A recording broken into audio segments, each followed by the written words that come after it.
Boa noite.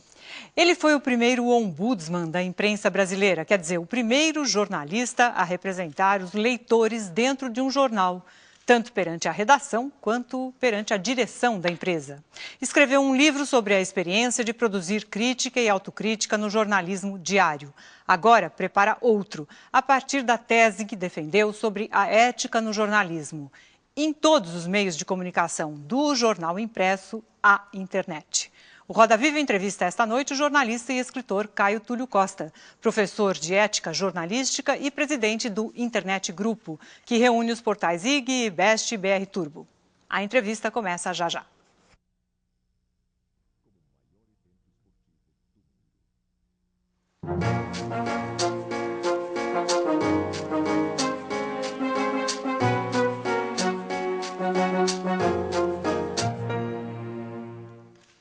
O jornalista e escritor Caio Túlio Costa foi o primeiro ombudsman de jornal no Brasil, do jornal Folha de São Paulo. Foi também um dos primeiros a levar a imprensa para a internet.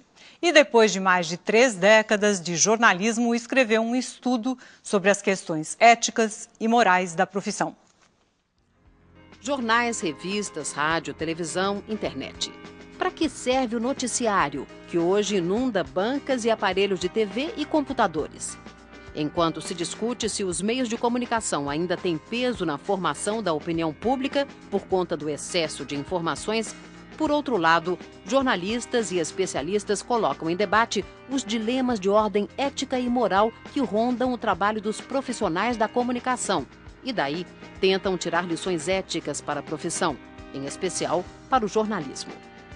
Moral Provisória é o título da tese de doutorado em Ciências da Comunicação na Universidade de São Paulo e também plataforma do novo livro de Caio Túlio Costa. Com o intuito de mapear o território e os limites éticos e morais numa indústria da comunicação que passa por muitas mudanças, Caio Túlio vai buscar nos conflitos morais clássicos a referência para a discussão de dilemas éticos no jornalismo. Conflitos de interesses, omissões, distorções, inverdades e mentiras, uso de câmeras ocultas, gravações clandestinas e disfarces para conseguir informações confidenciais mostram como princípios morais podem se relativizar conforme a necessidade ou o interesse do momento. E essa é a razão de muitos dos problemas nas relações entre fontes, profissionais da comunicação e o público quando a notícia é veiculada. Caio Túlio Costa aprofunda essa discussão não só na qualidade de um estudioso do tema, mas também de um profissional que conta mais de 35 anos de jornalismo. 21 deles na Folha de São Paulo, onde foi secretário de redação, correspondente em Paris e criador do Caderno Ilustrada e da função de ombudsman do jornal. Ainda no Grupo Folha, fundou o Universo Online, provedor de internet onde foi diretor-geral até 2002. Em 2006, assumiu a área de internet da Brasil Telecom, que reúne os provedores IG, Best e BR Turbo.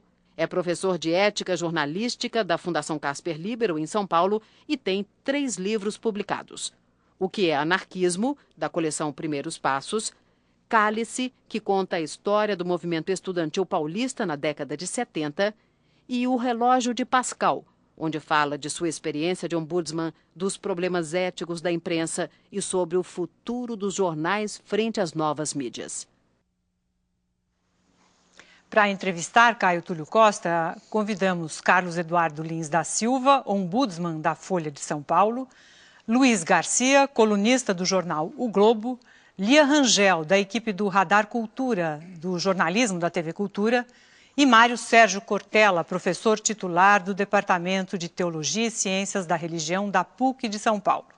A Laís Duarte, repórter aqui da Cultura, traz para a gente as perguntas enviadas pelos telespectadores durante o programa. E a gente tem também, claro, a participação de quem?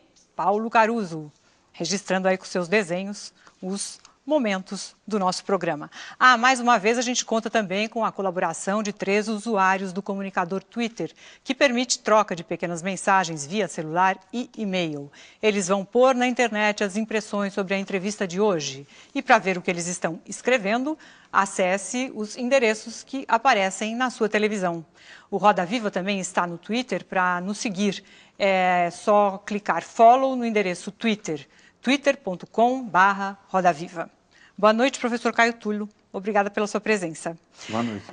A minha primeira pergunta é sobre essa miscigenação que a gente tem visto. Acho que nós dois temos mais ou menos o mesmo tempo de profissão, você 35, eu 30 e tanto, 33, para ser precisa. E quando a gente começou, jornalista não fazia publicidade. Era uma coisa sagrada, era uma cláusula inviolável da nossa profissão.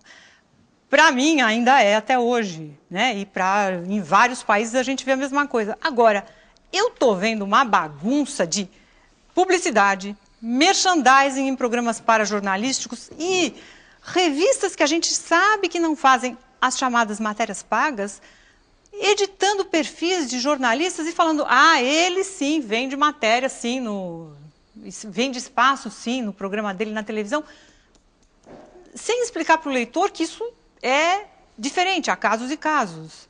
Eu queria saber sua opinião sobre isso. Eu acho que não é só isso que a gente está vendo hoje. A gente está vendo algo um pouco ainda mais revolucionário. Não que o jornalista vender espaço seja revolucionário.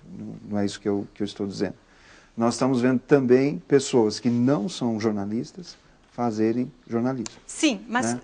Eu pensei em tudo isso, e não estou nem falando na internet também, por causa do Festival de Blogueiros. Eu estou me atendo aos jornalistas da Gema que fazem publicidade, fazem desde anúncio de programa até coisas indiretas. A grande questão é quando isso se confunde.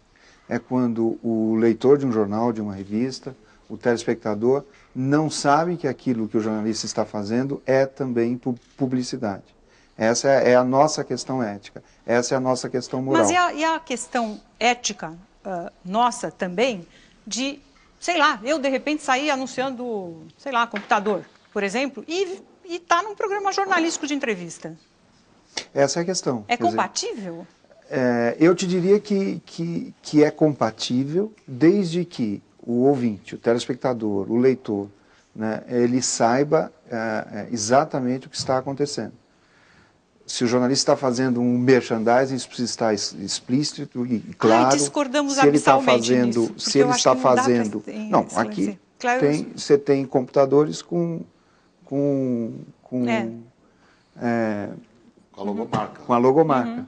Quer dizer, isso é absolutamente normal. A minha pergunta é isso. Em qualquer programa de televisão, né, com jornalista ou sem. Não, no meu não tem não, tá? O teu não tem, mas os outros têm. E isso é absolutamente, faz parte do negócio da comunicação. Né? Eu acho que uma das coisas que o livro trata, e a tese trata com grande rigor, é mostrar que dentro daquilo que a indústria criou para se proteger em relação às questões morais e éticas, é importante ficar claro para todo mundo que nós estamos numa indústria, que nós estamos em um negócio. E o merchandising, a propaganda, faz parte do nosso negócio. Afinal de contas, aqui estamos numa TV pública. Parte da receita aqui, inclusive, vem de propaganda. Mas espera aí. Que é o que paga o salário dos profissionais daqui. Acho que eu formulei mal minha pergunta, então. Deixa eu repetir. A velha história da separação entre igreja e Estado. A velha história da separação entre a igreja e o Estado é o seguinte. A redação cuida dos problemas jornalísticos e o departamento comercial cuida dos problemas comerciais e traz toda a publicidade, faz a venda das assinaturas. E não sabe os assuntos dos quais a redação está tratando. Um não sabe dos assuntos dos outros. Isso está cada vez menos separado. Cada vez menos separado. Não em todos os países, né? Em todos os países. Onde tem hoje nova mídia, isso está muito menos separado do que já foi. Essa é a revolução que a gente está vivendo.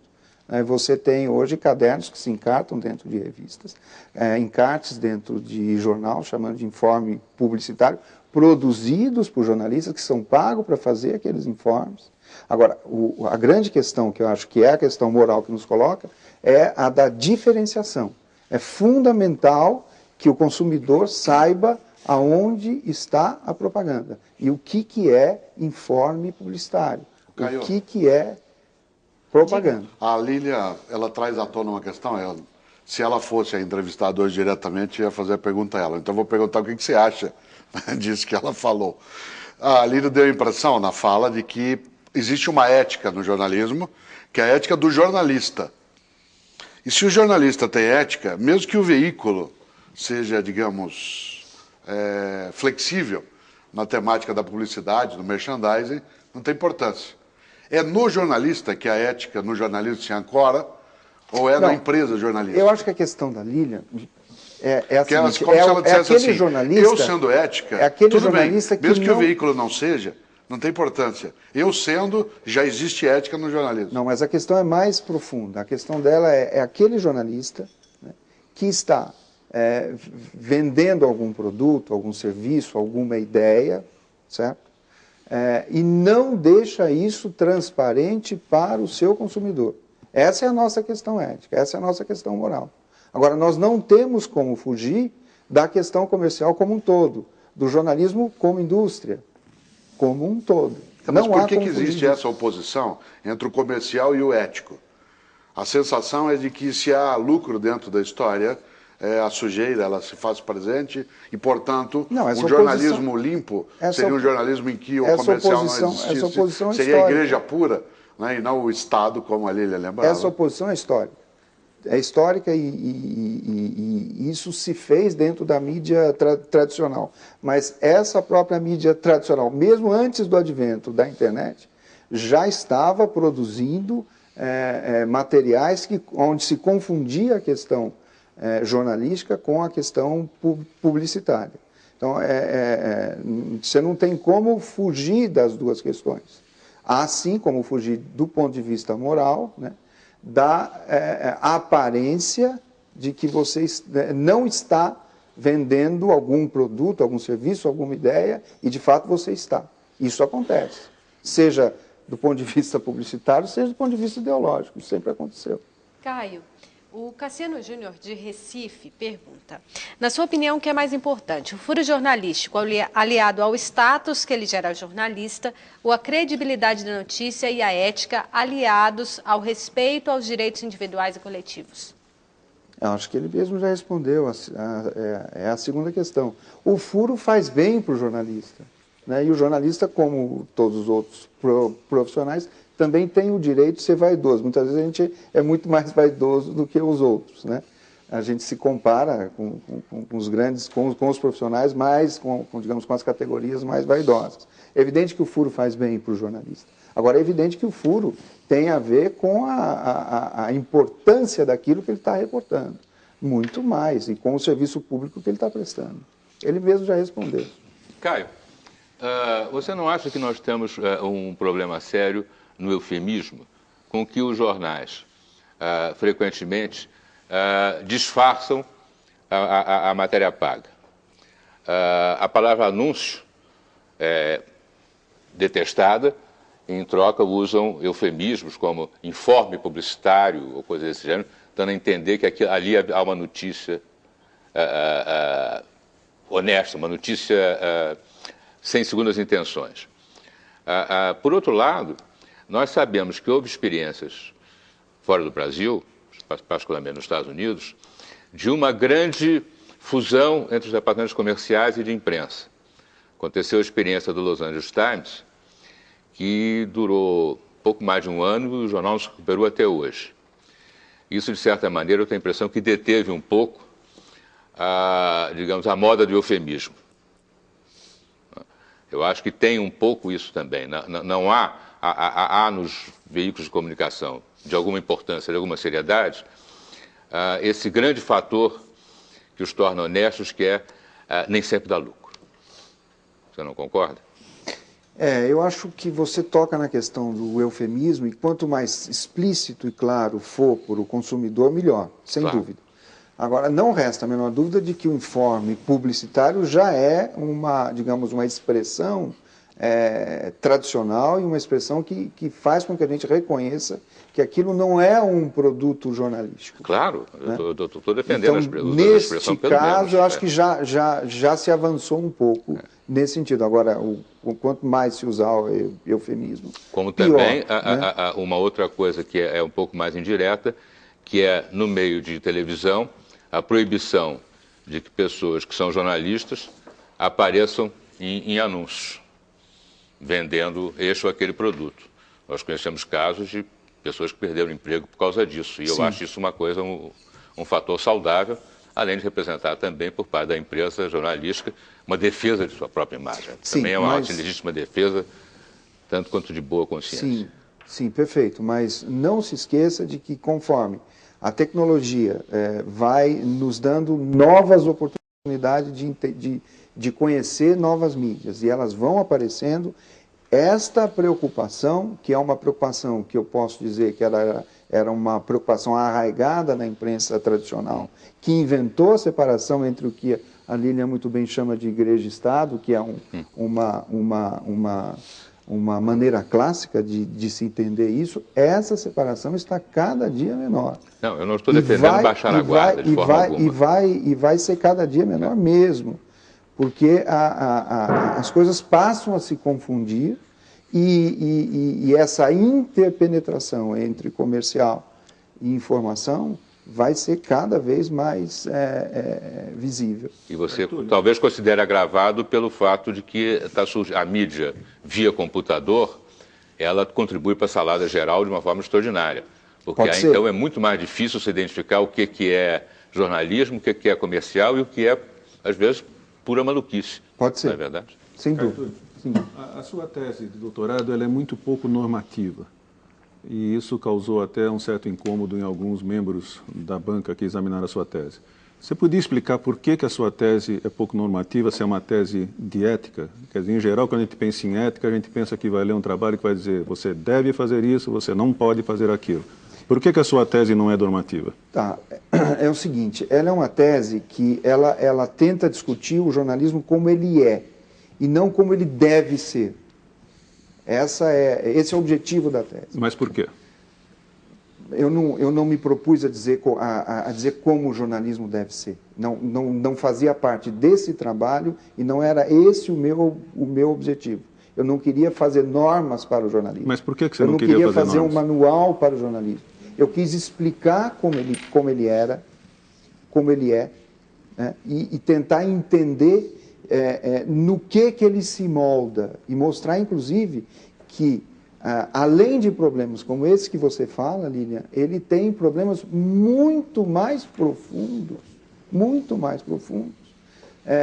que fazem com que a gente, que é jornalista, possa esgrimir noções éticas, palavras, atitudes que a gente considera ética de uma forma e outras vezes considera de outra forma. Por exemplo, vamos dar um pouco de concretude aí a esse debate. Por favor. Me dá um exemplo de um desses problemas. Por exemplo, vou te dar um exemplo bem palpável. Quando eu faço uma espécie de enquete com os meus alunos desde 2003, quando eu voltei a dar aula, que é o seguinte, eu pergunto, vocês acham correto o uso de câmera escondida, disfarce, mentiras, gravações anônimas para se denunciar para se investigar e denunciar uma corrupção? Eu te diria que por volta de 70% a 80% dos alunos, dividido em várias classes, concordam com isso, acham correto o uso de câmera escondida, de mentira, para denunciar a corrupção. Quando eu repito a pergunta e pergunto, vocês acham correto usar a mentira em jornalismo? Aí a classe meio que se divide, as classes meio que se dividem. 50% acham que sim, 50% acham que não. O fato é o seguinte, muitas vezes é eticamente defensável, e o jornalista acha isso eticamente defensável, que você chegue, se disfarce de médico, entre dentro de um hospital e entreviste alguém que está ali doente porque é uma personalidade ou uma autoridade que deveria falar alguma coisa importante naquele momento. E muitas vezes não se acha correto fazer isso. E é eticamente indefensável usar a mentira e o disfarce para ir conseguir aquela informação. O manual da BBC diz que não se usa a câmera escondida. A cultura, se não me engano, no manual da cultura, também diz que não se deve usar esse tipo de recurso jornalístico. Então, você tem quem defenda isso do ponto de vista ético a favor e quem defenda isso do ponto de vista ético contra. Isso é relativizar. Eu estou dizendo o seguinte, a tese tenta investigar como que isso se dá, da onde que vem isso e por que que nós trabalhamos neste relativismo total. Nós estamos aí num mundo em que os conceitos, que eram aqueles conceitos sólidos, né, que foram criados durante a modernidade, eles estão se liquefazendo, eles estão sumindo. E o que é relativo tem todos os significados que você queira dar. Então, eu Cada fui caso lá, é um caso, então. contei uma mentira e pronto, e consegui tal informação. Ou eu jamais vou contar uma tal mentira para conseguir tal informação. É nesse sentido que o estudo trabalha. É nesse sentido que a tese trabalha. E não para dizer, olha, você não pode contar mentira.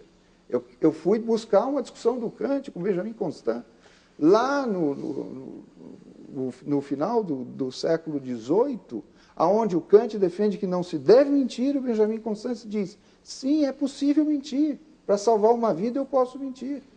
Né?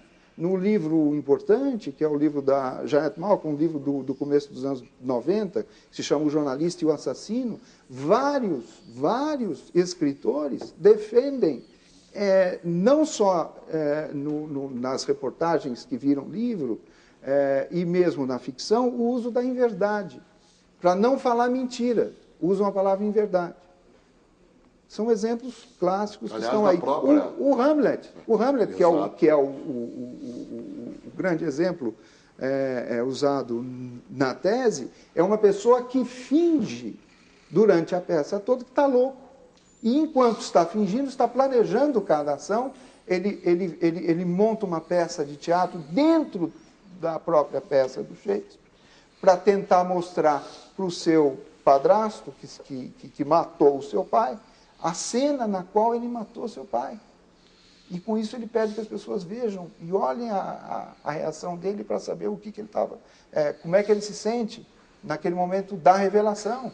E ao mesmo tempo está se passando por louco, está brigando com a sua namorada e fazendo os seus jardins, e está louco o tempo todo, se fingindo de louco. O próprio nome vem daí, é o esperto que se finge de tolo, é o nome nórdico, Ahmed. Então, isso não é o jornalismo em si, isto é o simulacro.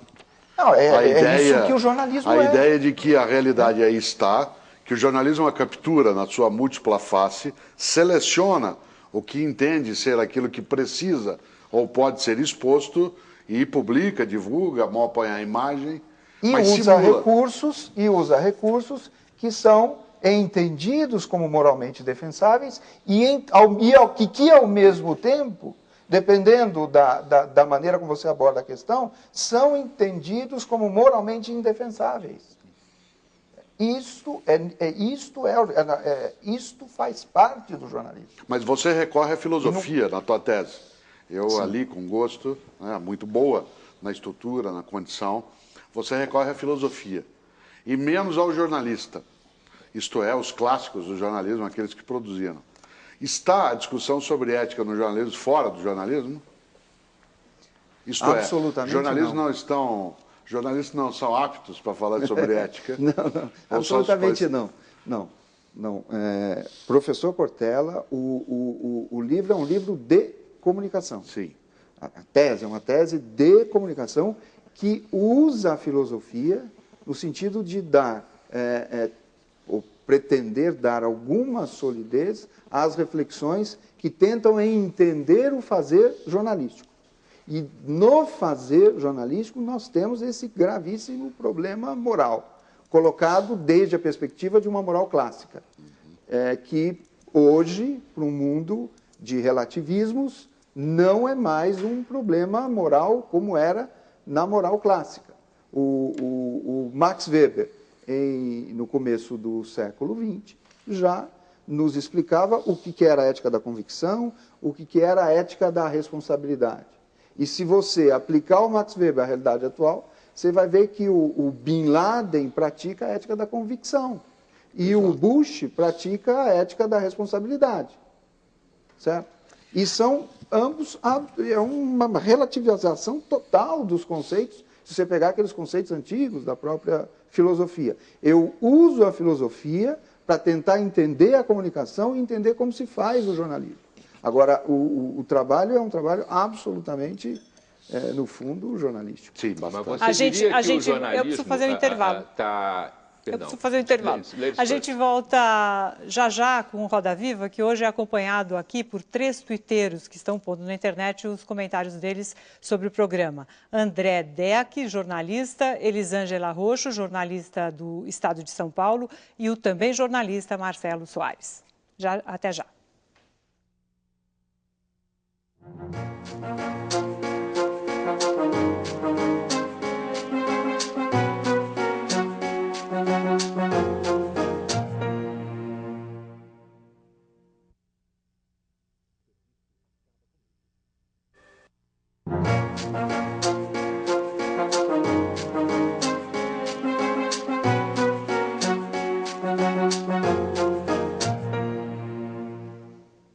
Voltamos com o Roda Viva, que hoje entrevista o jornalista Caio Túlio Costa.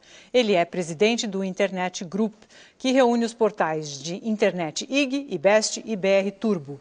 Você também pode participar, mandando suas perguntas, também para o telefone, que é 11 São Paulo, 3677-1310. Ou então, através do nosso site, tvcultura.com.br/Roda Viva. Caio, você foi o primeiro ombudsman, como a gente disse no começo do programa, né, de jornal. E, recentemente, antes do Carlos Eduardo assumir a função de ombudsman na Folha, a Folha tomou uma decisão de parar de deixar público, ou seja, passar a fazer a crítica do ombudsman dela, a publicar apenas internamente, tirar da internet. E foi isso que resultou publicamente, né, na saída do Mário Magalhães. Está certo o nome. Você acha que o leitor perdeu alguma coisa, perdendo a transparência da crítica diária na internet, caso ele quisesse lê-la? Não, sem dúvida o leitor perdeu essa crítica diária, né? Mas não perdeu muita coisa porque o Ombudsman tem a crítica semanal, na qual ele pode, de certa forma, fazer a crítica inteira do que ele fez um dia, ou usar tópicos, ou resumir, etc. No fundo, o fato de continuar existindo a crítica semanal é o que garante ali a vivacidade do cargo, né? Então, por exemplo, se você estivesse lá e tivesse acontecido isso na sua gestão, você tem uma crítica que é da internet, que sai todo dia na internet, e de repente você deixa de ter, você... sei lá, você teria refletido e aceitado? Não, do que eu acompanhei, eu não sou eu também só li na imprensa, autoridade para te falar disso, mas do que eu acompanhei, o Carlos Eduardo até pode explicar melhor, mas o que houve foi, no final do mandato, durante a renovação, a empresa decidiu fazer essa mudança. Eu acho isso perfeitamente legítimo. Ok. E se a gente leu, significa que está justificado? Isto é, se nós ficamos sabendo, isso dá uma cobertura ética à questão, porque você insiste na tese, insistiu aqui. Uma das coisas que Kant, que você usa muito bem no trabalho, ele dizia, é uma série de coisas que está lá na metafísica dos costumes, que pode ser resumido numa frase, que aliás valeria para qualquer ser humano, né? Quase que você diria assim, o que você não puder contar como fez, não faça. O que você puder contar é sinal que você podia ter feito. É isso que dá uma cobertura ética? Não, eu acho que o No caso, por exemplo, quando o Carlos Eduardo entrou tranquilo, porque ele estava entrando num lugar eticamente saudável. Ele entrou depois de uma polêmica que foi toda transparente. O próprio Ombudsman, se não me engano, falou disso, né? Sim. E o jornal se posicionou, enfim. Eu acho que essa transparência garante ali a lisura moral. Posso passar para um assunto um pouco mais geral? Há poucos dias, poucas semanas, o Tribunal Superior Eleitoral se viu diante de uma resolução que determinava que a propaganda, noticiário eleitoral, por assim dizer, via internet, seria submetido às mesmas restrições que são impostas à rádio e TV, que existem, que são até consideráveis. A votação foi 3-3 e o presidente do TSE teve uma decisão que eu acho extraordinária.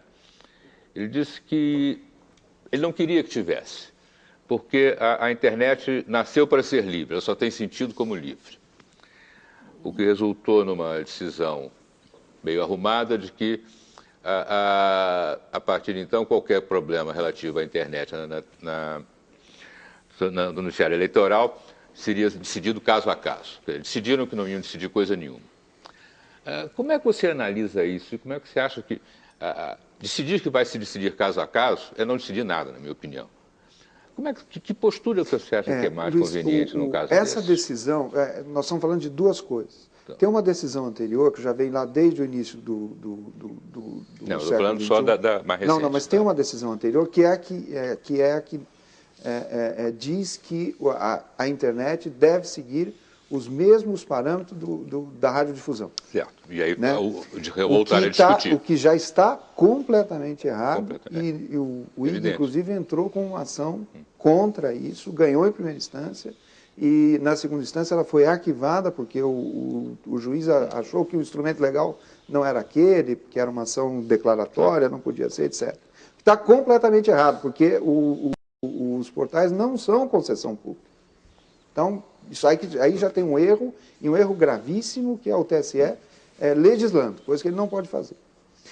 Segundo caso, que é o caso deste ano, certo? Veio, a partir deste caso que você relata, surgiu esta decisão, mas esta mesma decisão, quando você vai no site do TSE e olha as normas, você vê que cada candidato só pode ter uma página e só na sua página se pode fazer propaganda. E aí veio essa decisão absurda, porque ela compromete, inclusive, toda a internet, todos os candidatos, ninguém sabe o que fazer e, portanto, decidiu não fazer nada. É claro. E, portanto, não se pode fazer nada porque o TSE fica reinando lá, como quem diz, agora eu vou decidir cada caso. Então, está todo mundo absolutamente congelado. Então, nós estamos numa situação de abulia, uma situação abúlica, por conta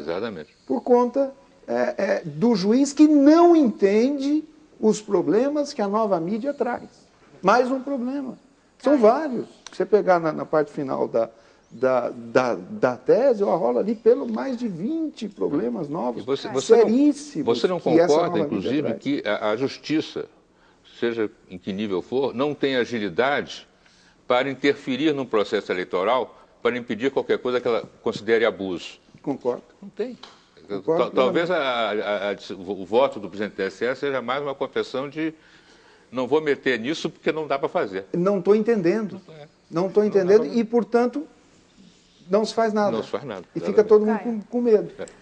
E nessa dificuldade de se regular algo que não se entende, você tem aí também essa questão da lei que está em trâmite agora no Senado, que está sendo coordenada aí pelo senador Eduardo Azeredo, que é o projeto de lei 88/3, que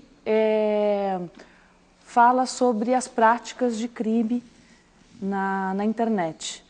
O objetivo da lei é justamente legislar e criminalizar atos que antes você não tinha como enquadrar como crimes, né? Como o caso do caso de hackers e também...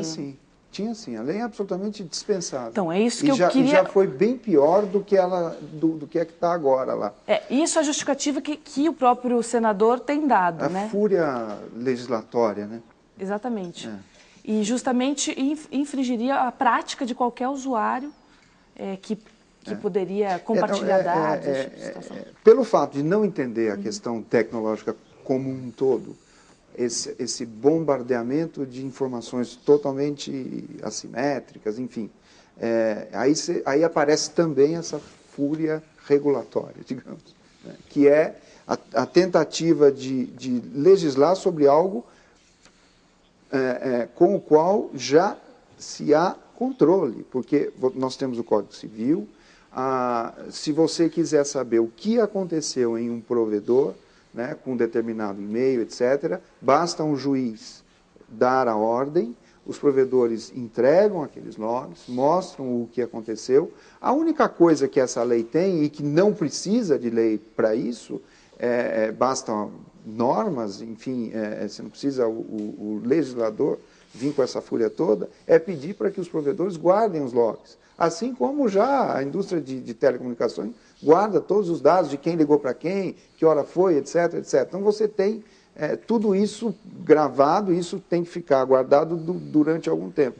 E desde que eu estou nessa indústria, desde 1995, nós nunca tivemos problema com o Ministério Público, nem com a Justiça, no sentido de permitir que as diligências fossem feitas em nós, os servidores, para encontrar quem fez o crime X, Y, Z. E, na verdade, a lei exige que esses dados estejam armazenados durante 3 anos. Isso, tecnicamente, é viável? É viável, não tem o menor problema. Caetúlio. Os dados de e-mail, enfim. Né? Caetúlio, qual é a sua opinião, já que cada caso é um caso, o relativismo reina, como você disse e relata na sua tese, num caso específico, qual é a sua opinião sobre o uso de vazamentos seletivos da parte da Polícia Federal, do Ministério Público, para jornais, revistas e outros meios de comunicação? Pegando, para não ficar no abstrato, pegando especificamente o atual caso Daniel Dantas, Najinarra, Celso Pitta. O que você acha que o jornalista deve fazer? O que você acha que o Ministério Público deve fazer? A democracia está sendo bem servida? A democracia, a sociedade não está sendo bem servida? Qual é a sua opinião sobre especificamente esse episódio? Essa é uma excelente questão. Eu acho o seguinte, quer dizer, o problema não é o vazamento. Se não houvesse vazamento, nós não teríamos lido nada sobre os papéis do Pentágono, né, que levaram que causaram os problemas que causaram nos Estados Unidos, que eram informações de segurança nacional. Elas foram vazadas. Se não fosse vazada a informação de Watergate, nós não teríamos tido o caso Watergate com Nixon. Que desembocou na renúncia de um presidente americano. Na renúncia do presidente Richard Nixon. Então, o problema não é o vazamento. O problema é o uso que o jornalista faz do vazamento. O problema é a leitura acrítica da informação vazada. O problema é se deixar levar pelo vazamento. Esse pode ser um problema. Isso em tese.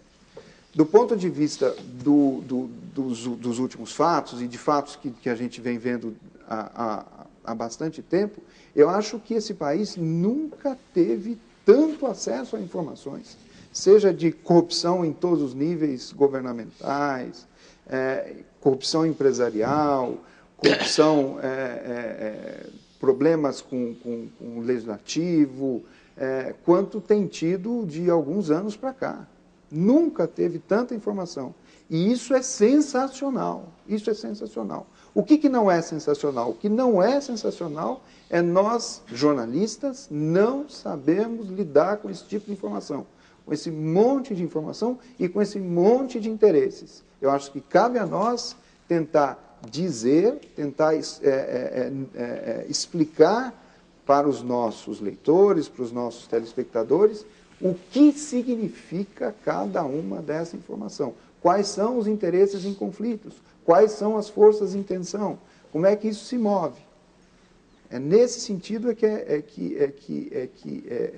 quanto a isso que nós temos que estar atentos. Agora, não ao vazamento em si. Isso não pressuporia um jornalista e um jornalismo sem princípios próprios, isto é, sem interesses exclusivos? Em outras palavras, a probabilidade de um jornalista, em qualquer das mídias, que ele consiga é enunciar o conjunto de fatos envolvidos numa notícia, sem envolver os interesses do grupo com o qual ele trabalha, os conceitos que ele já tem previamente, pressuporia um nível de neutralidade que eu imagino que a gente não conseguiria. Não, eu acho que essa neutralidade é algo absolutamente impensável e irreal, né? Porque, de fato, você tem... Os jogos de interesse são muito fortes. Então, determinada empresa vai ter determinado interesse em dar determinada informação. E isso precisa ser levado em conta. Se é um grande jornal, uma grande revista, uma grande emissora de televisão, que não depende, por exemplo, das verbas governamentais, se é alguém uma empresa que tem independência, ou que, entre aspas, tem independência para poder explicar e dizer o que está acontecendo, ótimo. O jornalista está muito bem, basta ele fazer Você está tendo algum problema nesse caso atual, Daniel Dantas, já que a sua empresa tem algum tipo de relação, pelo menos passada, com Daniel Dantas? Absolutamente nenhum tipo de constrangimento? Não, nenhum. Absolutamente nenhum. É só olhar o noticiário do IG, você pode ver que o que tem de notícia está ali, né? Normalmente. Caio, você acha que a notícia que tem, na qual há o interesse de uma fonte, a fonte tem interesse em divulgar aquela notícia, esse interesse, evidentemente, pesa deve pesar na decisão de publicá-la ou não, mas ele pode ser também considerado irrelevante em face da relevância pública daquela informação, não pode? Pode, perfeito. Quer dizer, ele é uma coisa a ser levada em conta, mas não é um obstáculo natural e intransponível, concorda? Sim, concordo. Caio, desculpa, você ia completar? Não, perfeito. Obrigado. O Ivan Alaquidia, de Salvador, pergunta: por que não há casos de corrupção de pessoas da mídia, denunciado e investigado pela mídia como outros casos? Os jornalistas, em geral, não se corrompem, tendo uma máquina sedutora e convidativa nas mãos? Corrompe, é evidente que tem. É evidente. Não tem diferença nenhuma entre o jornalista e qualquer outro profissional. Assim como você tem bons médicos, você tem maus médicos, assim como você tem bons e jornalistas corretos, você tem jornalistas absolutamente incorruptíveis. Nós vamos fazer mais um pequeno intervalo no programa de hoje, que recebe o jornalista Caio Túlio Costa, o primeiro ombudsman do jornalismo brasileiro. E a gente tem uma novidade: a partir da segunda-feira, agora, próxima, dia 28, a TV Cultura volta a ter também um ombudsman. Vai ser o jornalista Ernesto Rodrigues, que já passou por diversos veículos de comunicação, incluindo a Rede Globo, foi meu colega na Globo, revistas Veja, Isto É e Jornal O Globo. O novo ombudsman vai ser o porta-voz dos telespectadores e terá a missão de garantir, do ponto de vista das pessoas que acompanham a programação da TV Cultura, o cumprimento dos estatutos da Fundação Padre Anchieta. A gente volta já já.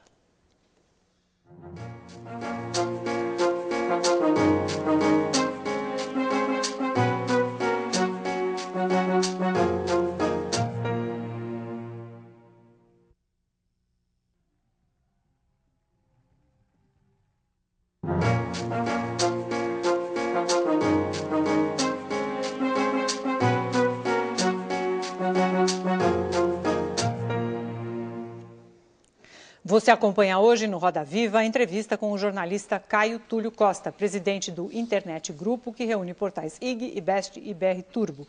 Participe também mandando perguntas pelo telefone 11 3677 1310 ou pelo site tvcultura.com.br/Roda Viva.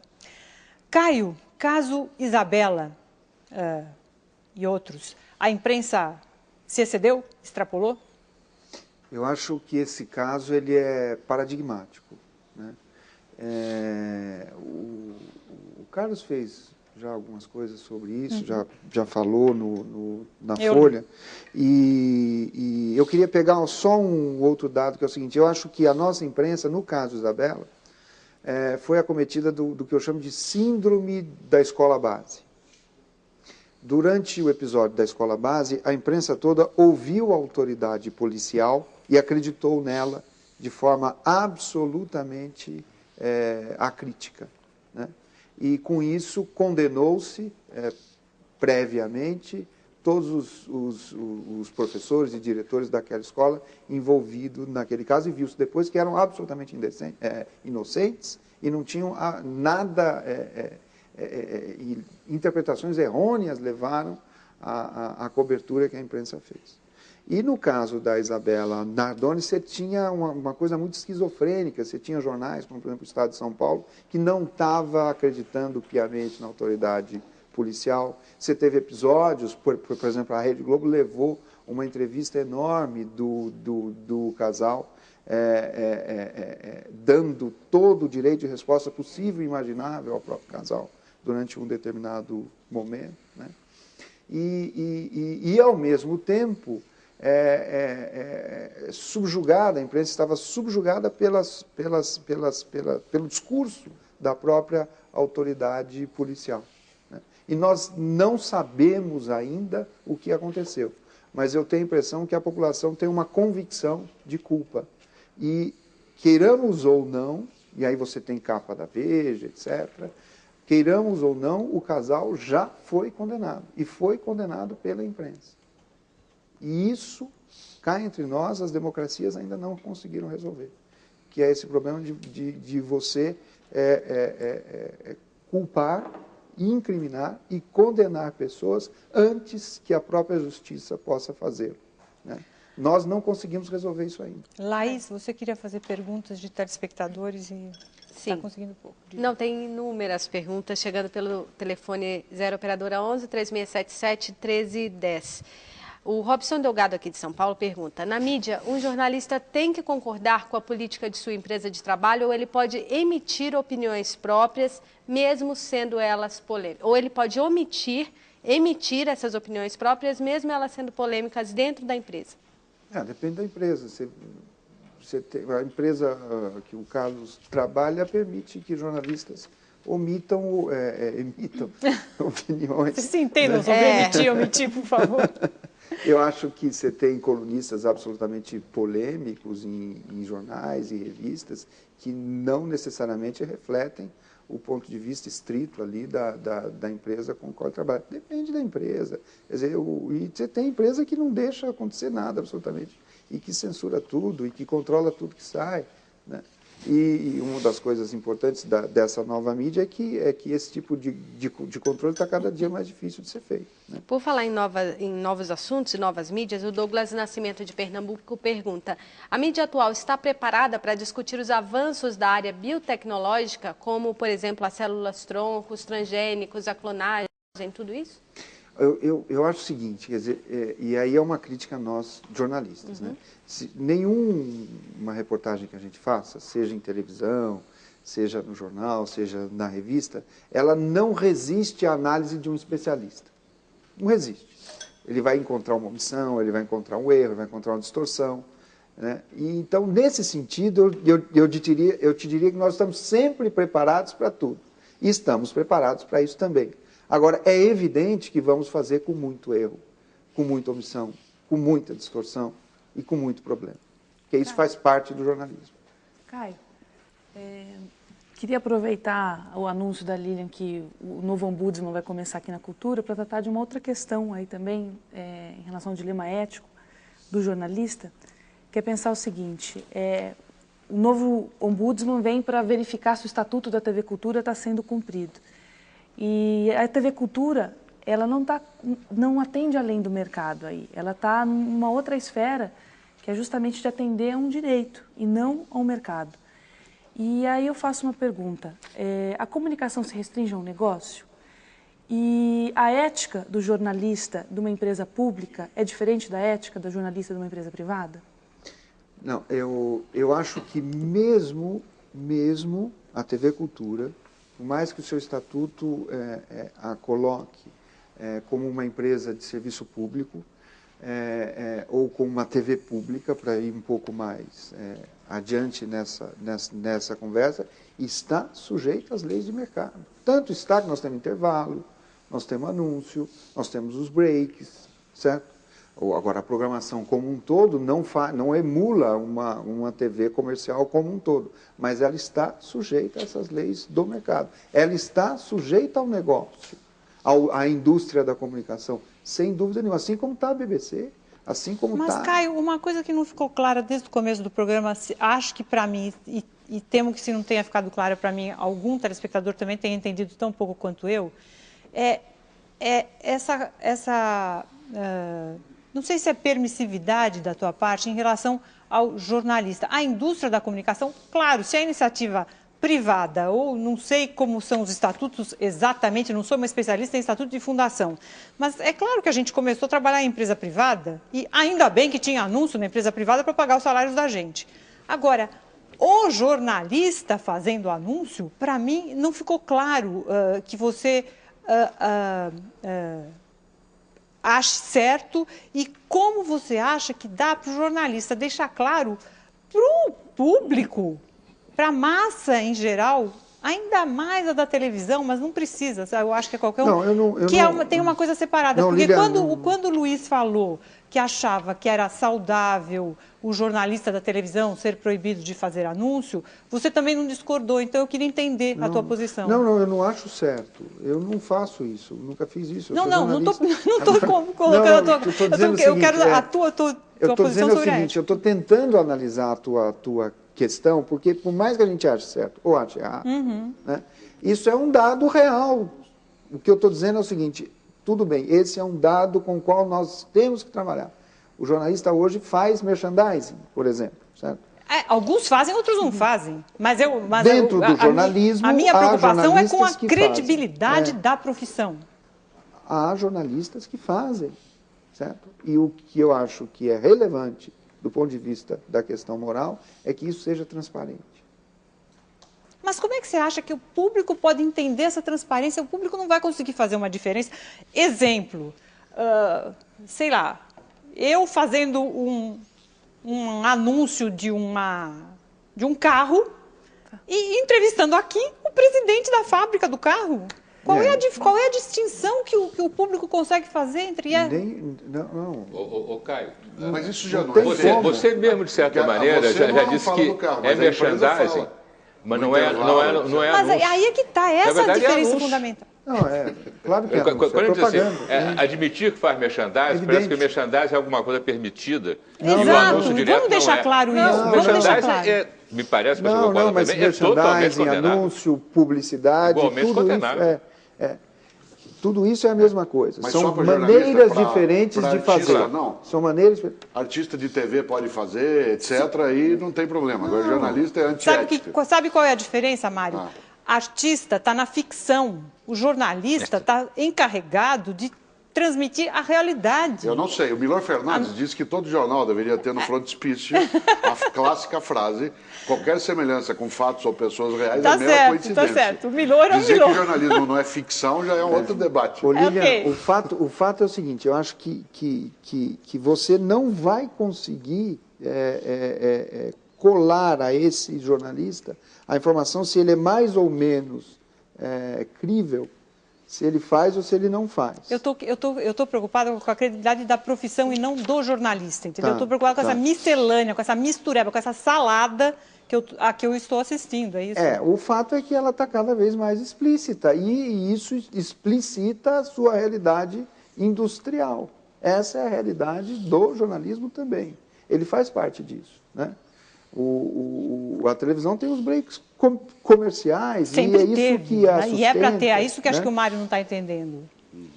Que tem o break comercial, sim, e que a separação, a tal da separação entre a igreja e o Estado, a qual eu me referi no começo, é justamente isso. Ainda bem que tem anúncio na Folha, no Estado, no Globo, no Jornal do Brasil, no Valor, para falar da imprensa escrita, que é a mais antiga das quais a gente está... Ainda bem que tem anúncio na rádio, anúncio pago na rádio. Agora, uma coisa é a rádio veicular um anúncio e outra coisa é a gente escutar o locutor ou o apresentador da rádio promover uma folha de papel. Então, Lília, eu estou entendendo, só que eu não estou concordando. Pois não. E a minha discordância vem num polo. Não tô vendo... Eu não acho que quem trabalha numa fábrica de veneno e esse veneno é usado, por exemplo, para plantações que depois impregnam o solo, que ele seja diferente da empresa na qual ele trabalha. Então, é exatamente Portanto, isso que eu achei... o jornalista que admite, né, que a empresa dele faça jogo de interesses, está jogando o jogo da empresa. Peraí, jornalista que não existe, coisa. salvo exceções, que é aquela revista famosa de prestação do consumidor, que o IDEC aqui em São Paulo tenta fazer também, que é sem anúncio, não existe imprensa sem anúncio comercial no mundo. Sim. A diferença é que o jornalista abstrai aquilo e se dedica, por exemplo, agora nessa quebradeira de bancos nos Estados Unidos, os bancos continuam anunciantes importantes e o conteúdo editorial continua de maneira importante a registrar quanto despencaram as ações dos bancos, quais foram as perdas, os prejuízos, quais foram as fraudes. As fraudes Enron, e para falar só do passado nos Estados Unidos, foram amplamente noticiadas de grandes anunciantes. Entendeu? Então, eu não estou defendendo uma tese, eu estou perguntando para o Caio, Sim, parece claro. que eu estou fazendo um discurso aqui, mas eu estou perguntando para o Caio como resolver essa dúvida que é sua, que é ótima, Não, que tem aparecido, porque... Olha, eu Diga, queria Luiz. posso citar um exemplo que eu acho que ajuda a entender um pouco. Quando eu comecei a trabalhar em jornal, quando surgia carne podre no frigorífico, no supermercado, havia uma pressão da página de publicidade para não publicar nada a respeito. E havia uma saia justa na redação, dependendo do jornal, às vezes publicava, às vezes não publicava. Hoje em dia, se cai aparece carne podre no frigorífico de um supermercado, o jornal tem que publicar e o departamento de publicidade adora. Porque se ele não publicar, ele vai ter 7 supermercados reclamando que ele não publicou da carne podre de um. Quer dizer, a multiplicidade dos anunciantes é muito maior hoje em dia. Isso, de certa maneira, criou uma blindagem. Mas, Luiz, o ponto da Lília é outro. É a credibilidade do jornalista que usa a sua imagem para fazer um anúncio de um banco também. E depois ele tem que falar desse banco. O Mário não estava entendendo isso. E depois ele tem que falar desse banco. Claro. Então, nesse sentido... Tanto que o Carlos perguntou se o Caio tinha alguma relação com a BRT. Mas nesse sentido, a sua imagem pode ser afetada, sim. Sim, claro. Agora, de fato, isso é difícil de acontecer. Eu acho que está em xeque nesse sentido não é só a credibilidade do jornalista, mas é o jornalismo na sua natureza. Porque, então, qual é a função do jornalismo? Não é vender. Então, nós temos diversas funções, né? Nós temos que contar determinadas histórias, nós temos de dizer o que está acontecendo. E na tese, até o primeiro capítulo, tenta explicar o que é o jornalismo, que é aquele cara que faz representações, né, de outras representações. Então, ele conta o que uma fonte contou para ele pega os depoimentos de pessoas que são testemunhas de um determinado caso, ele vai ouvir a vítima, ele vai ouvir a família da vítima, ele vai ouvir, enfim, a autoridade civil, policial, o governo. Ele transforma tudo aquilo em algo que tenha que ser consumido, certo? E desde que o jornalismo é jornalismo, se entende que isso tem que ser feito de uma forma, entre aspas, imparcial. As aspas são minhas, né? Por quê? Porque se você dá só um lado vai ler aquilo e vai achar muito bom, o outro lado que discorda não vai gostar. Então é melhor você também dar o outro lado, que aí pelo menos os diversos lados podem consumir aquela informação, e aí você tem algo para vender. Foi assim que ele nasceu. Aí você tem... Não é um copo para vender, você tem uma notícia que dá ali os diversos lados. Numa escola de jornalismo, né, Caio? Na escola americana. Na escola americana é que segue. Na escola francesa, você tem o Le Monde, que sempre foi só para os socialistas, o Le Humanité era só para os comunistas. Tudo bem, mas aí é uma imprensa segmentada, uma imprensa politizada, uma imprensa ideologizada. Agora, a primeira tese que analisou o jornalismo, em 1690, na Alemanha, já tinha ali os princípios do Lídio, o que, quem, quando, onde, como e por quê. Já falava, de certa forma, sem usar a palavra, mas em imparcialidade, já falava em alguma objetividade. A primeira tese que analisou aqueles primeiros jornais que estavam nascendo, isso foi na Europa, foi na Alemanha. Então, ele carrega essa ideia dele próprio e foi desenvolvendo essa ideia dele próprio até chegar em conceitos muito sofisticados de objetividade, que eu tento discutir neste trabalho. Portanto, não é isso que está em questão. O que está em questão é entender o jornalismo enquanto tal. E para entendê-lo enquanto tal, nós temos que entender que ele não é objetivo, que ele não é imparcial, que ele tem as suas parcialidades e que ele é uma indústria. Isso é muito importante. Para a gente, inclusive, que é jornalista. Mas sempre foi indústria. Mas nós dizemos que ele é só serviço público. Já foi instrumento político exclusivamente. Não, tá, ok. Estou falando, enfim, da era contemporânea, era do capitalismo. Ele é um pedaço do capitalismo, o jornalismo. Agora mesmo, Mas como você analisa, por exemplo, o jornalismo hoje, a informação, não como um produto, e sim como um direito aí, né? Se você pensar a experiência da Radiobras, o Eugênio Butti lançou o livro sobre a história. É um direito inalienável e um direito do qual a gente não vai abrir mão nem que queira. Porque você vai ter essa informação, mesmo que se censure em todos os jornais, todas as televisões, todas as rádios, vai ter alguém lá na Conchinchina postando num blog alguma coisa que você vai poder ver de alguma forma, porque você pega por satélite ou que você pega por um sinal de internacional de celular. Mas, cara, esse você é muito ou por limitado. Um cabo, etc. É quem tem acesso a computador, tem acesso a banda larga, tem acesso... Nós estamos numa sociedade em que esta mídia multiplicada, ela é muito reduzida. Não, senhor. Não, senhor. Nós temos hoje 120 milhões de aparelhos celulares no Brasil. Daqui a 10 anos o Brasil terá 200 milhões de habitantes, nós vamos ter no mínimo 180 milhões de Mas você usa o celular para receber informação? Você vai poder usar cada vez mais. Não, vou poder, mas a gente não usa hoje. Vai poder. Sim, há uma quantidade já considerável de pessoas que usam o celular para receber informação. E isso só vai melhorar, só vai aumentar. Estou falando só do celular. Daqui a pouco nós vamos ter banda larga em todas as escolas, vamos ter internet em todos os domicílios. Isso é uma questão de pouquíssimo tempo. Não, é porque isso nos diziam há 10 anos. É inexorável. Estamos com 12 anos de internet e já temos hoje 45 milhões por baixo. 45 milhões de pessoas conectadas. A internet já é hoje a segunda mídia de massa do país. Se você somar a circulação das 5 maiores revistas semanais, somar a Veja, somar a Época, somar Isto É, somar Caras e somar a Carta Capital, você vai chegar a 2 milhões e alguns poucos exemplares, certo? Multiplica por 5. Digamos que cada revista seja lida por 5 pessoas. Você vai chegar a 10 milhões. A internet atinge mais de 45 milhões de pessoas. É sensacional.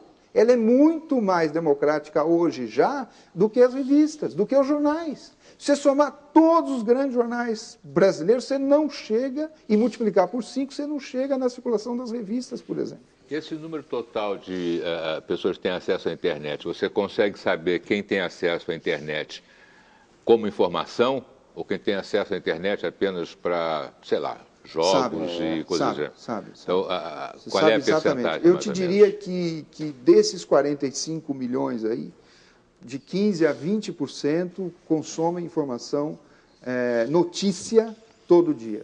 O que eu queria fixar é que certamente é uma fração do total, claro. Agora você tem... O resto só lê os quadrinhos. Agora você tem também pessoas que trocam informações entre si. Usando e-mail, usando os mensageiros instantâneos, usando os sistemas de torpedo. Isso é eticamente bom? Não sei se é eticamente bom, nem se é eticamente mal. Porque o teu último capítulo da tese, ela é esperançosa nesse ponto. Nesse ponto sim, mas eu vou te dar um exemplo de como mudou a mídia. Né? Caio, desculpe, então você vai dar esse exemplo daqui a pouco, porque a gente precisa fazer outro intervalo, o último. E lembrando que a TV Cultura faz uma homenagem a Dercy Gonçalves amanhã, terça-feira, às 7h30 da noite, com a apresentação do especial Dercy por Dercy e alguns amigos. A gente volta já já.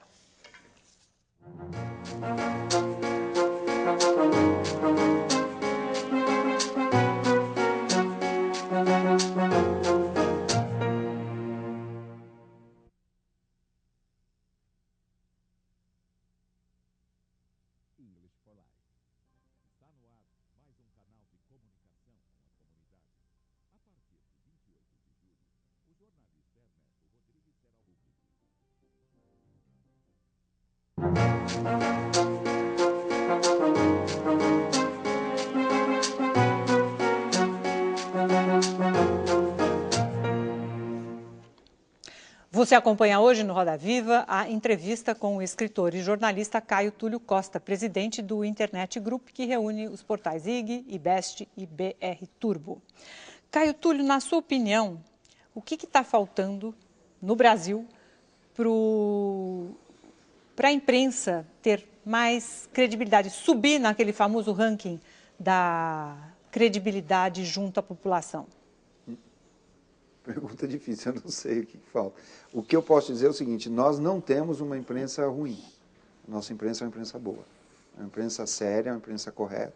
Quando a gente está falando de jornais de qualidade, das revistas, dos noticiários de televisão e dos portais de internet.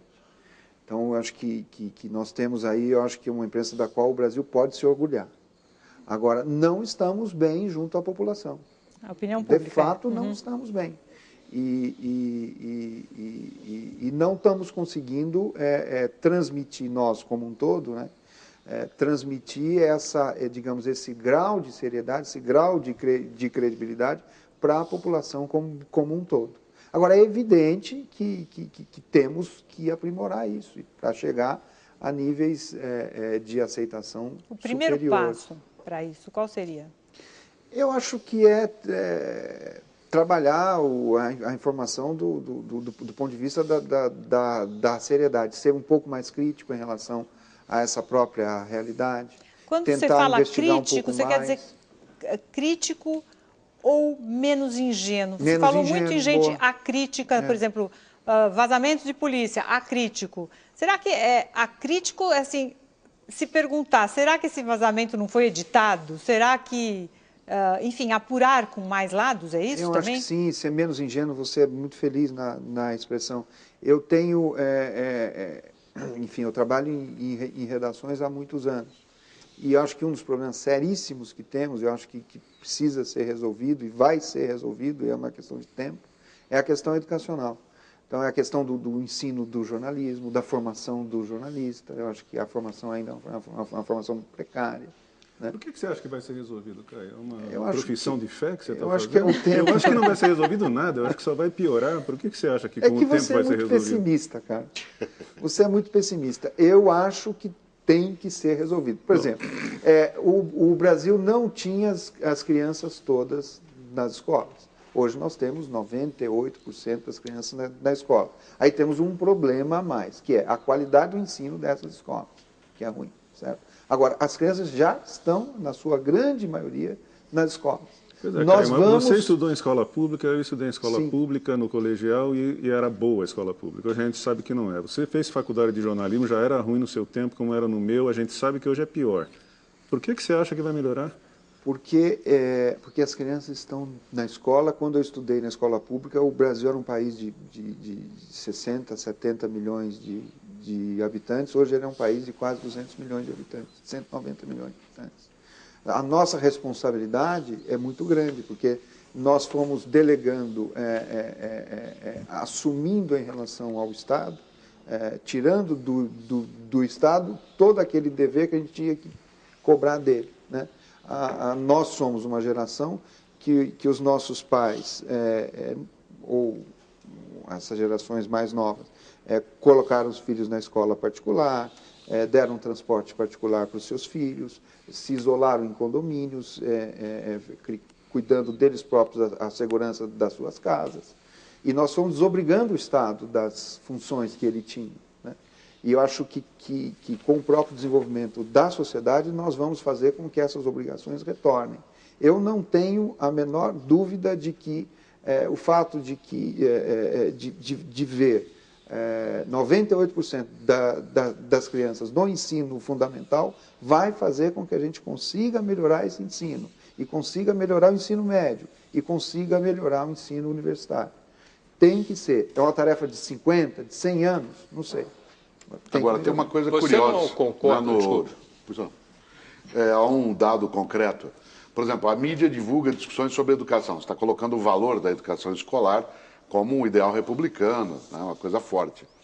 Mas boa parte da mídia no cotidiano divulga notícias só sobre o ensino privado, né? No sentido de estar preocupado com o vestibular, com o provão, com o Enem, que atinge uma porção muito pequena da sociedade, né? O número de brasileiros que hoje frequentam o ensino superior, no dia a dia, quando se discute, né, as temáticas do Enem, ou como vai ser o vestibular, aquilo pega uma faixa da população muito pequena. Só 13% das vagas no Brasil são ensino particular. 87% é ensino público, o que significa que na democracia, a república, no sentido de oferta da coisa pública, está presente exatamente na área que não é discutida. As capas das revistas, dos jornais, não tratam dessa temática no dia a dia. Houve uma época em que jornais de peso tinham uma seção só de educação, uma página de educação, hoje não tem mais. Eu comecei na editoria de educação exatamente. da Folha. E falam, e escrevem nos editoriais. Mas essa era uma época política. Então, essa era uma época ditadura, 73. Em que o estudante e todo o ensino universitário estava na ponta de lança do movimento social. Ele era o único lugar onde se podia fazer algum tipo de política. Por isso que os jornais davam espaço, por isso que o PCO Branco teve o espaço que teve na Folha. Caio, os jornais falam da importância, colocam editoriais sobre o valor da educação, discutem as políticas, fazem entrevista, mas não aparece, não tem privilégio editorial essa área. É preciso lembrar, você sabe bem, que ética não é cosmética. Não é uma coisa só de fachada, em que se vai e se diz que há uma preocupação. Mas, Mário, o jornalismo não é o jornalismo que vai resolver esse problema. Não, mas aí ele quer o meio público, que se coloca somos assim. Nós, cidadãos, que temos que resolver esse problema, fazer com que o Estado se obrigue a se ocupar desse problema, para que tenhamos jornalistas melhor formados para exercer a profissão, para não cair na ingenuidade que a Lilian fala. É nesse sentido que eu estou falando. O Carlos deu aula e vai voltar a dar aula, imagina, algum dia. Eu continuo dando aula. É verdade. Luiz, você queria fazer uma pergunta. É um pedagogo dominical. Você não acha que a grande parte do problema dessa formação de jornalistas está na obrigatoriedade do diploma de jornalista? Não digo que não se exija um diploma superior, mas a obrigatoriedade do diploma de jornalista gerou uma proliferação de escolas de jornalismo de péssima qualidade no país inteiro, verdadeiras armadilhas de pegar dinheiro de pessoas ingênuas. Há escolas oficiais muito boas, mas as particulares, com exceção das PUCs, são de um nível realmente acabrunhante. Luiz, eu falo contra o diploma desde 1984. Deve ter ouvido eu falar, então. Estou brincando. E dou aula na Casper Libero. Dei aula na PUC. Né? E acho, sim, que a obrigatoriedade é um problema sério. Agora, eu acho que um problema mais sério ainda é nós não temos conseguido ainda definir como que se ensina jornalismo. Porque eu acho que o jornalismo é um ofício e ele se aprende, desde que a pessoa tenha talento e gosto pela coisa, ele se aprende de uma maneira muito rápida, muito simples, né? O que não se aprende de maneira rápida nem simples é aquela formação humanística, aquele conhecimento que ele precisa ter. Por isso, eu me sinto muito mais à vontade, no comando de redações, de trabalhar com aquele profissional que fez história e jornalismo, fez economia e jornalismo, fez filosofia e jornalismo, fez letras e jornalismo, fez medicina e jornalismo, do que com o profissional que fez só escola de comunicação e que a gente sabe que tem as dificuldades que tem. Né? Então, concordo. Caio. Aliás, não é de admirar que o país que tem um dos jornalismos mais adiantados do mundo, que é os Estados Unidos, não tem graduação. Não tem graduação de jornalismo. O jornalismo existe apenas como escola de mestrado. Exatamente. Caio, você não acha que existe uma grande diferença entre o anonimato de se comprar um jornal em uma banca e acessar... É a pergunta de telespectador? É a pergunta do Gerald Thomas, aqui de São Paulo. Você acha que existe uma grande diferença entre o anonimato de se comprar um jornal em banca e acessar pela internet, sabendo que o provedor e o governo podem rastrear e saber exatamente o que você está lendo? Não é? A pergunta do Gerald Thomas. Eu acho que o rastrear para saber exatamente o que você está lendo de informação é muito difícil de ser feito. Não é uma coisa simples de ser feita. Aliás, eu diria, se rastrearem, so what? E daí, né? Exatamente. Pode agora, rastrear o que eu estou lendo. nesse sentido, quer dizer, qual que é a informação rastreável? É aquela do telefone, é a do log do e-mail, onde você tem que se identificar para ler. Se você entra num portal e não se identifica e lê o que está ali, então isso não é rastreável facilmente. É até possível de ser feito, pelo né? IP. Mas não é algo assim tão fácil de ser feito. É evidente que há diferença. É evidente que há diferença. E acho que a fúria regulatória quer exatamente saber tudo isso aí que o Gerald Thomas está falando. Você acha, Caio, que o fato do jornalismo ser uma atividade provisória é que gera a moral provisória? Isto é, há uma provisoriedade no trabalho jornalístico. Aliás, uma parte de vocês aqui que atuou em jornalismo diário, né, você já estava no dia seguinte o tempo todo, enquanto que nós, humanos, né, estávamos naquele dia do jornal. A tal ponto que, por exemplo, se trabalha o tempo todo com o presente, né, do indicativo na notícia, morre, faz, está, né, mesmo que seja 6 horas da tarde, de maneira que eu tenho aquela sensação do presente. E as notícias hoje, especialmente com as novas mídias, elas são absolutamente provisórias. O caso de Isabela citado, ele sumiu do circuito. Você não sabe quem matou, se matou ou não, onde está. Agora a menina Madeleine lá na Europa, hoje se encerrou o caso, já desapareceu. O que aconteceu com a escola de base de São Paulo? Quem matou o menino no Rio de Janeiro há alguns dias? O que aconteceu? Isso some do cotidiano. Será que é isso que induz a uma moral provisória? Porque o jornalismo, por ser jornal, por ser diário, por ser cotidiano, ele para quando o dia acaba. Bom, primeiro, vamos situar a moral provisória que dá título à tese, né? O Sartre, filósofo francês, era muito namorador, tinha várias mulheres ao mesmo tempo. Certo? E ele estava um dia na casa dele, no domingo à noite, que era o único dia que ele não ficava com nenhuma mulher, contando uma mentira danada para uma das namoradas ao telefone, certo? Aí ele desliga e suspira e fala, é difícil. Né? Aí o secretário dele, que era o Caú, fala, Sartre, eu não sei como é que você aguenta, como é que você suporta, como é que você consegue isso? Ele fala, é muito difícil mesmo. Pois não entendo como é que você faz. Ele falou, não, é o seguinte... e o cara viu que ele estava contando uma baita mentira para a moça lá do outro lado da linha. Aí ele suspirou mais uma vez e falou assim, olha, existem umas situações tão podres que a gente precisa ter um código moral provisório para dar conta delas. Né? Então é daí que o jornalismo é isso. Daí que vem o título, né? Daí que vem o título da moral provisória, que é uma moral que você usa, né, provisoriamente conforme a situação e conforme o interesse de determinado momento. E, dentro da ideia de espetacularização da notícia, que se falou tanto, e quem espetaculariza não é a Polícia Federal. Quem espetaculariza somos nós, somos os jornalistas. Nós que fazemos daquilo o grande espetáculo. Mas a Polícia Federal fez uma reunião lá e reconheceu o erro de ter alguém ali, a pessoa que vazou, a Polícia Federal se considerou culpada pelo fato de ter permitido, por exemplo, uma câmera filmando o Celso Pitta de pijama. Tudo bem, mas a espetacularização não está só nisso. Está em todo todo o contexto. E isso somos nós que fazemos. Né? Então, nesse sentido, você tem toda a razão.